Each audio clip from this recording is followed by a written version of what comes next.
आघाडी, मनसे आणि काही मित्रपक्ष या सगळ्यांनी जाऊन एक तर इलेक्शन कमिशनची वेळ घेतली होती दिल्लीला आणि त्याच्यात आमच्या पदरात काहीच पडलं नाही. कारण का एवढा पुरावा दाखवूनही डेलिगेशनला मौनच झालं तिकडे. म्हणजे डेलिगेशन प्रश्न विचारत गेले आणि समोरून काही उत्तरच आलं नाही. म्हणजे ना होकार ना नाकार काहीच नाही.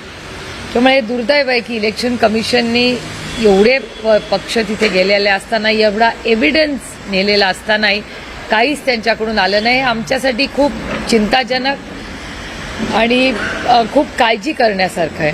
त्याचबरोबर आज राहुलजींची जी प्रेस कॉन्फरन्स झाली, त्या राहुलजींच्या प्रेस कॉन्फरन्समधली जी गोष्ट आहे ती तर धक्कादायकच आहे. म्हणजे तुमच्याही चॅनल्सवर दाखवली की जी व्यक्ती भारतातच राहत नाही त्या व्यक्तीने इतक्या वेळा मतदान केलंय ते म्हणजे हे हास्यास्पदच झालेलं आहे. म्हणजे दुर्दैव आहे की इलेक्शन कमिशन सारखी अतिशय गंभीर संस्था, जी या देशाचं लोकशाही, ही या जगातली सगळ्यात मोठी लोकशाही ज्याचा सार्थ अभिमान आम्हाला आहे, त्या लोकशाहीमध्ये आज अशा बातम्या येतात. आणि हे सगळं डेटा ड्रिव्हन आहे.